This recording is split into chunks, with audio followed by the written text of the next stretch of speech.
This is the Bagley Flyers News with your hosts, Remy Skuse with the lunch menu, Livy Tigey with the positive action word of the week, Ruby Schnellbach with Journey Through America, Ari Bushy with the Literacy Zone and our camera person, Carter Deardahl with Sports, Gavin Wagner with Sports, Jesse Durkin with the Orbit Report, Elsie Larson with Announcements and the Critter Corner. The lunch menu for this week is, on Monday, cheeseburger with veggie fixings, tater tots, and peaches. On Tuesday, chicken Alfredo with whole grain pasta, carrots, tropical fruit, and a breadstick. On Wednesday, pulled pork on a bun, sun chips, creamy coleslaw, and pears. On Thursday, soft shell taco with veggie fixings, refried beans, and applesauce. And Friday, it's breakfast or lunch with cheese omelet, fruit and veggie bar, and a croissant. Bon appetit. Here's this week's Journey Through America. This week we visit Alabama, the heart of Dixie. It's called the heart of Dixie because its central location and historical role in the Deep South. Promoted as a new slogan in the 1940s, Alabama changed their state nickname to emphasize Southern culture and their history as the first Confederate capital. Alabama's state capital is Montgomery. Alabama became the 22nd U.S. state in 1819. It is the 30th largest state geographically. Its population is over 5.1 million, which ranks 24th in the U.S. for the number of people. Let's head over to Livy to tell you about the heart of Dixie. Thanks, Ruby. Alabama has 4 unique regions: the North, Central, South, and the Gulf Coast. The Gulf Coast brings together sugar-like sandy beaches with a varied history and culture that layers in attractions and delicious food. The South weaves a balance of past and present culture and community, from civil rights to Southern hospitality. The Central intersects landscapes, history, and activities. Visit Cheaha Mountain, Alabama's highest point, and the Cahaba River, great for fishing. Finally, in the North, adventure is a way of life. Visit Nokalula Falls, Little River Canyon, Bankhead National Forest, or the U.S. Space and Rocket Center. Come and see what makes Alabama the heart of Dixie. Back to you, Ruby. Thanks, Livy. Well, we don't have an Alabama tourism guide. One is on the way. You can find out more about Alabama by navigating to alabama.travel. If you visited some cool places and would like to add your picture to the wall in the library, you could either bring in a picture or have your parents email your pictures to Mr. Reynolds to his email listed below. We'll hope you'll join us on our journey through America. See you for our next adventure. In our Literacy Zone, we are learning about earth science. Throughout this unit, you'll explore how indigenous communities study animal patterns and seasonal changes, how farmers adapt to soil and climate. You will discover how communities prepare for earthquakes, hurricanes, and wildfires. Finally, earth science is a story of how humans and the planet dance together, sometimes gracefully, sometimes clumsily, but always connected. If you're looking for book ideas about earth science, you can ask Miss Hancy for help. Remember, reading is like a superpower. It helps your brain get stronger and lets your imagination grow. This week's positive action word of the week is self-honesty.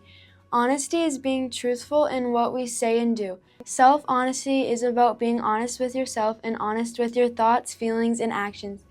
It's about recognizing your limitations and facing your fears. Self-honesty can be difficult because we want to protect ourselves, our self-esteem, and avoid hurting others.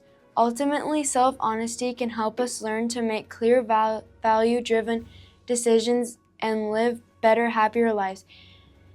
This is because with self-honesty, we know that we can act a certain way and what we tell ourselves is the truth. Self-honesty is seeing yourself clearly, even the messy parts.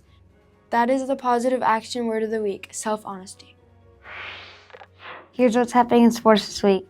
In professional sports this week, the Timberwolves play the Phoenix Suns, Utah Jazz, Portland Trail Blazers, and Boston Celtics. Minnesota's soccer team FC United Loons play the Seattle Sounders. The Wild play the Blackhawks twice, and the Dallas Stars the Frost. Minnesota's 2-time defending champ professional women's hockey team play the Ottawa Charge and the Vancouver Golden Knights. In Home Team Heroes, we spotlight famous athletes from the state we are studying. This week, we spotlight Vincent Edward Bo Jackson, born in Bessemer in 1962.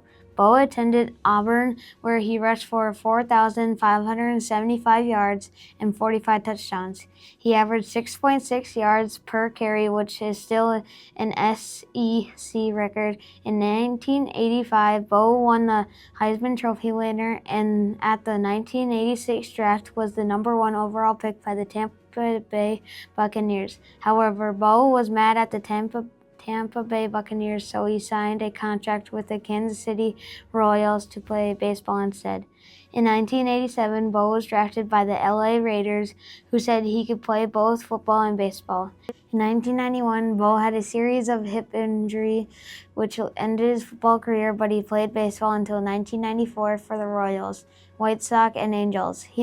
He had his number retired by the Auburn and the Kansas City Royals. He won MLB MVP in 1989 and had been inducted into the College Football Hall of Fame, arguably the single greatest professional athlete of the 20th century and had one of the biggest pop culture moments in history.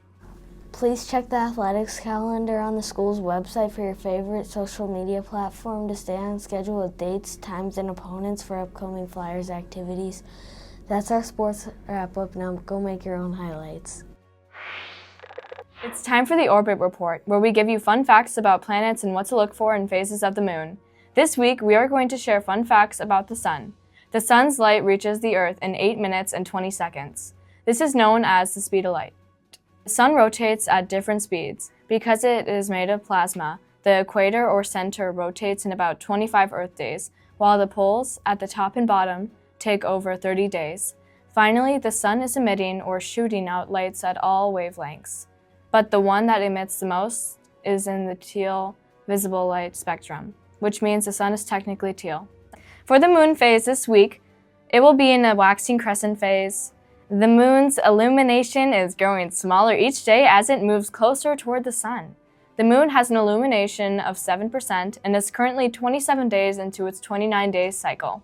That's this week's trip around the Orbit Report. Until next time, shine on! Here are this week's announcements. You have been reading the One School, One Book, The Mouse and the Motorcycle by Beverly Cleary for a couple of weeks now. Here's Mrs. Larson with some fun facts about the book. Hi, Bagley Elementary. Let's keep learning about our story, The Mouse and the Motorcycle. So this week, I wanted to kind of take a deeper look into the setting and the time when our book takes place. So in the story of The Mouse and the Motorcycle, Beverly Cleary wrote this during the 1960s. We call that the mid-century. And what's kind of interesting about it is there are some definite things that happen inside our story that are specific to the 1960s. So I want to go back a little bit into the book, back to the first chapter, back to the first page. So I'm going to rewind a little and I'm going to reread a little portion of the story to you. Listen carefully, okay? They, that's Keith and his family, they had come from Ohio and for 5 days had driven across plains and deserts and over mountains to the hotel in the California foothills, 25 miles from Highway 40. So I want to reflect on that little bit of information you just heard from the first chapter, from the first page. His family had come driving in a car for 5 days from the state of Ohio all the way to the state of California. That, my friends, is called a road trip. I bet you've maybe been on a road trip. I know I have.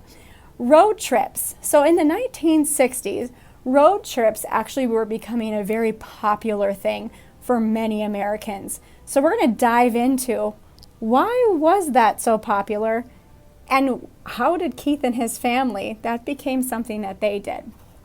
So road trips in the 1960s.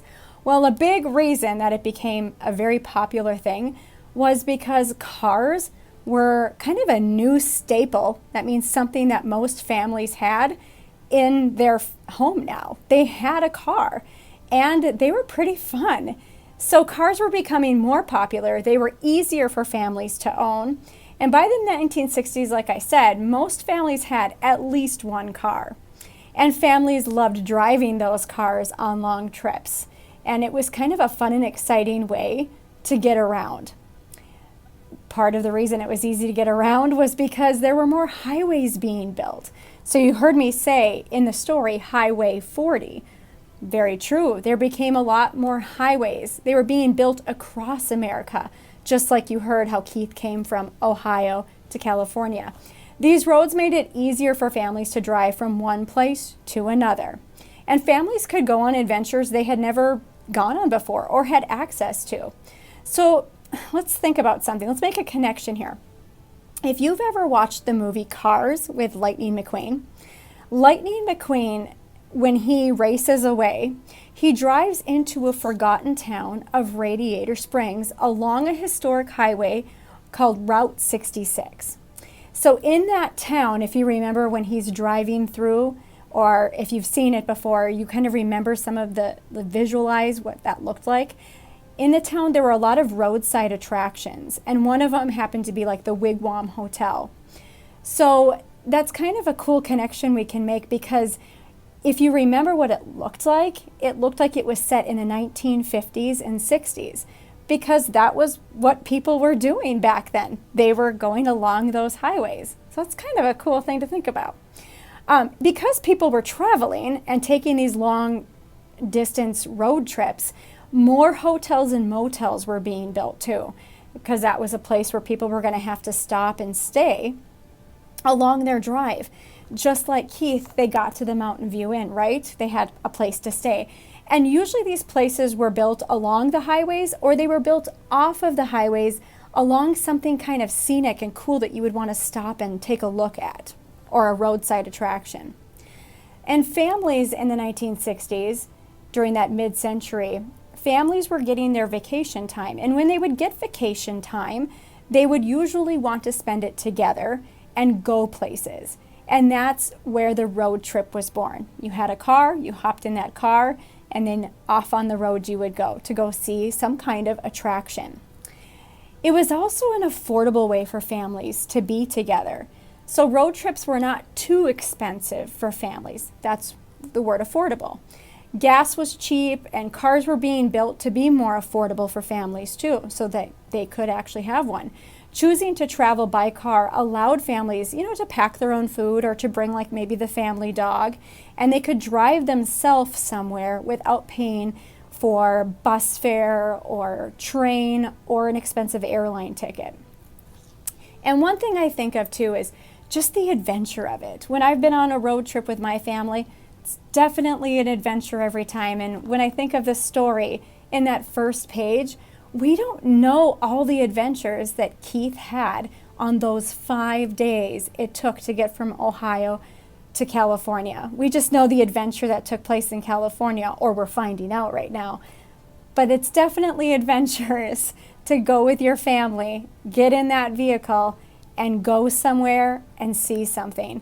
So as you're listening, as you're reading this book, think about being on a road trip, or think about Keith being on a road trip, because eventually he's going to have to go home and leave California and head back for 5 days to Ohio. So until next time, see you later. The third annual March Book Madness, brought to you by Mrs. Alexander, reaches its conclusion this week. Vote each day to help determine which book will move on to the next round until we get to the March Book Madness winner. The book matchups this week are: on Monday, continuing the quarterfinal round, it's The Hare Who Wouldn't Share versus The Man Who Did Not Like Animals. On Tuesday, Don't Trust Fish versus The Snow Thief. On Wednesday, we will be down to the final 4 books, and on Friday, you will vote for the winner. Next Monday, the book winner will be revealed. Good luck to the remaining books. Finally, in our Critter Corner, we are going to look at one of the most social animals, the Timberwolf. Timberwolves are the largest wild member of the dog family and can live up to 13 years. They can weigh up to 145 pounds and can live in packs of over 30 members. Timberwolves roam a territory of up to 100 miles and communicate over long distances, with their howls heard up to 10 miles. Timberwolves mainly hunt at night, and when they chase prey, they can run at speeds up to 38 miles per hour and eat up to 20 pounds of food in one meal. We are at the tail end of the news. I'm off to chase the next headline. Have a good week! Thank you for watching our latest newscast. If you enjoyed our news, please show your support by liking and subscribing. Also, don't forget to hit the notification button so you don't miss any new post.